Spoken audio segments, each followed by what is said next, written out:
wishing on dreams instead of problem. Genie, come through, I need you about that bottle. Facing highs, ducking lows, on my toes, never on my pivot. I know I'm tripping, the way I'm living is something missing, but I can't get it. I've been wishing on dreams instead of problem. Genie, come through, I need you about that bottle, that bottle. Nigga, ain't nothing changed but the range. Nowadays, used to cope, I need to... Yo, what's up? This your boy, Rudy Winslow, with another episode of 30 Black and Nerdy. I want to start this episode by just saying I thank you guys so much for supporting me throughout the development of my podcast, throughout the development of my brand. I really, really, really appreciate it. I appreciate it 1,100%. Yo, I really appreciate it. I just got to 400 subscribers. I don't look at it like, some people can look at 400 subscribers and think like that's not like a lot. And in retrospective, not retrospective, but in looking at it on a grand scheme of like the grand scale of subscribers, there's a lot of more growth to go. But 400 subscribers mean 400 people that went onto my page and clicked subscribe because you believe in what I do, you supported me, you believe in the brand, you believe in like what I am or what I bring, and I appreciate it 1,100%. Thank you. You're the 430 Black and Nerdy subscribers. I really appreciate y'all, and everybody else that not only on my YouTube, that's also subscribed to my actual audio podcast, the audio version of this. Thank you so much. I have links in the description, and for anybody else that want to just want to join the crew, join the 30 Black and Nerdy crew. I really, really appreciate it. I'm trying to get to DreamCon, y'all. I'm trying to get 30 Black and Nerdy to DreamCon, and I don't want to just do it. Like, I don't want to just show up and like not connect with people. And 30 Black and Nerdy is not solely anime. 30 Black and Nerdy is also what 30 Black and Nerdy people talk about. It's called 30 Black and Nerdy because I'm 30. I'm black and I'm nerdy. Well, I'm not 30 anymore, but but I'm in my 30s and I'm black and I'm nerdy. That's just that's me. But there's different layers, different facets, just so much more, like sports. That's why I do some sports content with 30 Black and Nerdy. I do anime content. As you know, I love my anime. Also, I plan on doing Avengers, Marvel, maybe a little bit of DC here and there, just talking about some of those things and what those animated series and those comics and those Marvel universes, those movies, what are those things, or how can those things contribute to aspects of mental health? Like, I know we get motivated when we see the Avengers assemble. Like when Cap says, "Avengers assemble," I know we feel some type of way, like something in our spirit just be like, yo, right? And the same thing we feel like when Naruto became Hokage, or when Goku first turned Super Saiyan, when Luffy beat Kaido. That's a little bit of spoiler for people that only watch the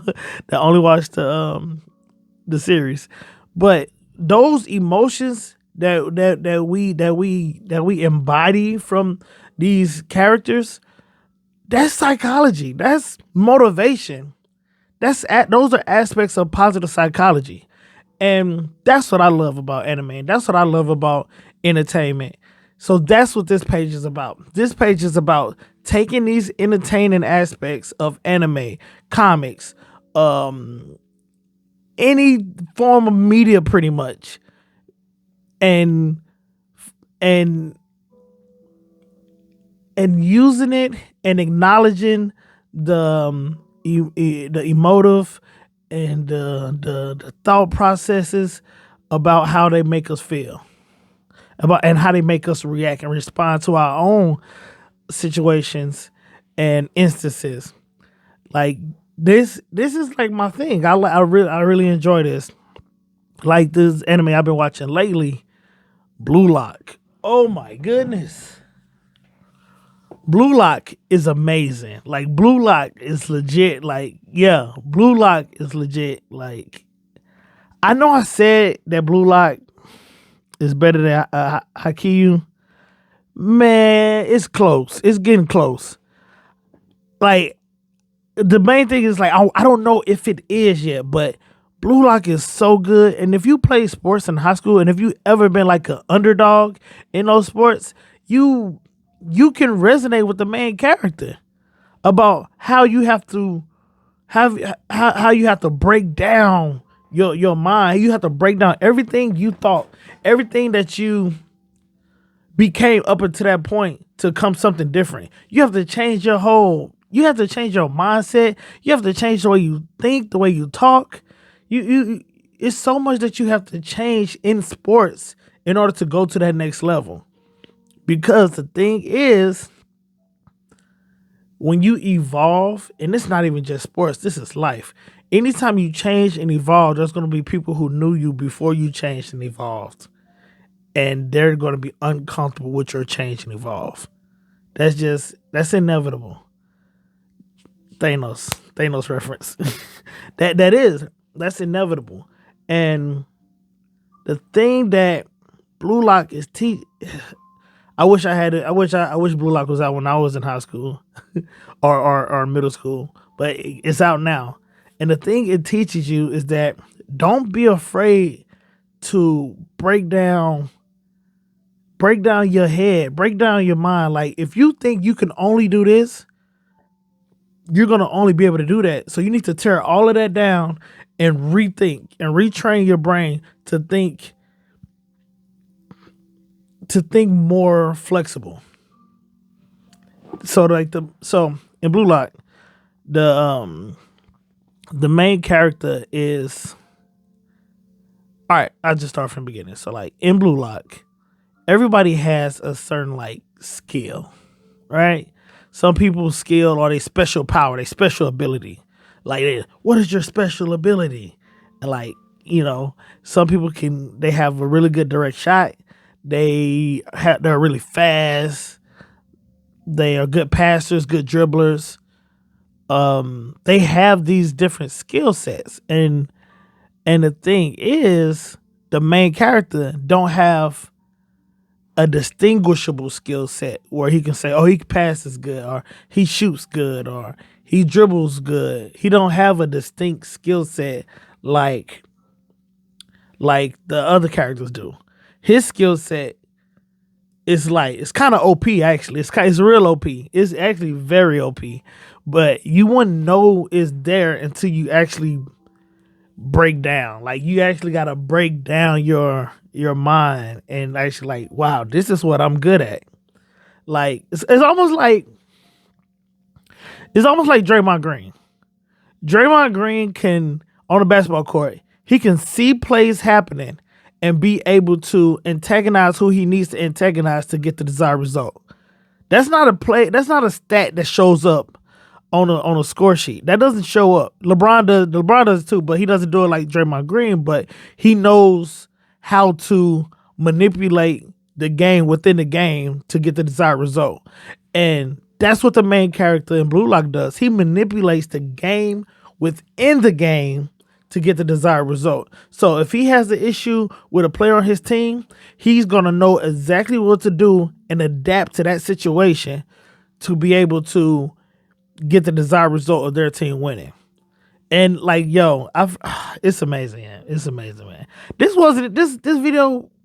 podcast episode wasn't even supposed to be about that. But like, it is what it is. We rolling. We rolling. And what this podcast today was really supposed to be about, it was supposed to be about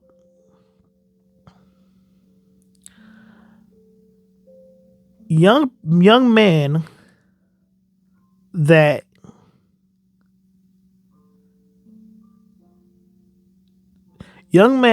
don't know how to control their emotions become very dangerous adult men.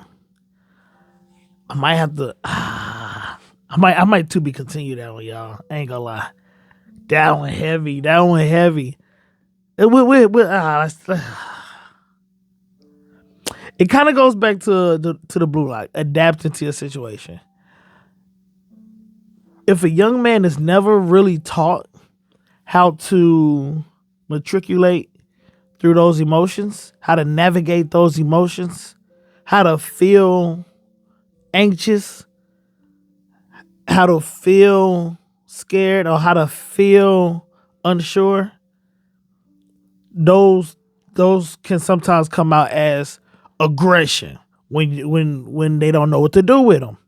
And if a young boy grow up 15 years of his life consistently feeling like that and not knowing how to navigate those emotions, not knowing how to find a safe space, or not having a safe space to cry or be vulnerable, or to just feel the emotion and get through the emotion or work through the emotion, then when it become a 17, 16, 15, 18, 20-year-old man, 30, even 40, 50-year-old man, they keep those habits with them and they lash out at the ones that they're close to. We have to be very mindful and it's one of my favorite words. They probably say it in the comments. Cognizant. We have to be very cognizant of how we discipline, especially young boys. We got to be very cognizant on how we discipline. Not especially young boys, differently young boys, because the young boy struggles are different than young girl struggles, and that just is what it is. We got to be different on how we approach those. For a young boy, we want to be. You want to. It was a quote, not a quote, but like a statement from. I think it was Michael Jamal Warner on the Breakfast Club, and he was saying that you want to love young boys so much that that when they disappoint you, it kills them. And I would agree with that. You want to love on young, especially men. A man's love, because when you grow up, you looking for somebody who look like you, who's similar to you, so you could have some form of a blueprint. That's just what life is watching and emulating, babies. Babies learn how to walk and talk and crawl. I bet you if we should do an experiment, probably shouldn't do an experiment. It's probably extremely unethical, but have a baby live X amount of the first year of his life watching people only walk backwards. That baby's probably going to think walking backwards is normal. Probably going to think that's normal. And we have to be cognizant on what we are showing children, because they probably think walking backwards is normal. There's a lot of stuff going on in people's households and that the children are experiencing that the adults experienced. That the adults feel, well, I'm okay, so they should be all right. It's not the case. It was toxic when you was going through it, and it's toxic when your baby's going through it. And listen, I'm not saying I'm some type of super parent or nothing. We all make parental mistakes. We all kick my camera. We all make parental mistakes. Nobody's perfect. We just all have to learn how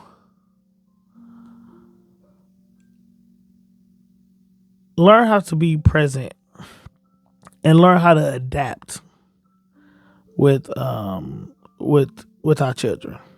I made a video not too long ago about kids breathing deep, like,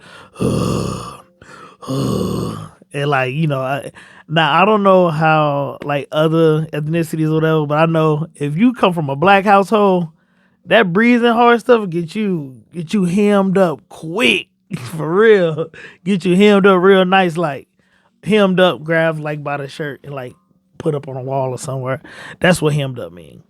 But it'll get you hemmed up. But one thing we never even like, we never take the time to think like, what if that kid is coping? What if that's what if that's some form of coping? Now, don't get me wrong. Sometimes it could just be an attitude, and you need to check that. Now, I ain't saying put your hands on nobody, but you got to check. You do have to check certain behaviors. But what if sometimes the kid had a stressful day at school, kid had a stressful day at practice, had a tough time, and that deep breath, we teach deep breath in therapy and in counseling to get people to calm down, to get people to bring their anxiety down. That's what we teach deep breaths. So if the body is naturally telling this kid to take a deep breath, how we know that's not how do we know that's not the same thing? So maybe as parents, as caretakers, as leaders, we should take a moment and not be quick to respond, not be quick to assume, not be so quick to just make judgments. Give it a moment, give it a minute, let it pass, revisit. We can always revisit. And I guess what this is just basically give kids the benefit of the doubt. They might not have attitude. That deep breath probably wasn't for you. That deep breath probably was for the day that they had, for the rough day at school, for the kid that's picking on them, for the bully that's messing with them, for them not making the basketball team. It could be any one of those things. So in hindsight, looking back, taking a deep breath, yeah, it can sound disrespectful, but at the same time, your baby might just be coping. So have a conversation with them. Not saying don't listen. Don't let your kids run crazy and be like little Timmy and just kick shins all day and knock refrigerators over and listen. Don't let your kids be crazy. Don't let your kids act out. Definitely check the behavior, but sometimes have an open mind. They might be dealing with something.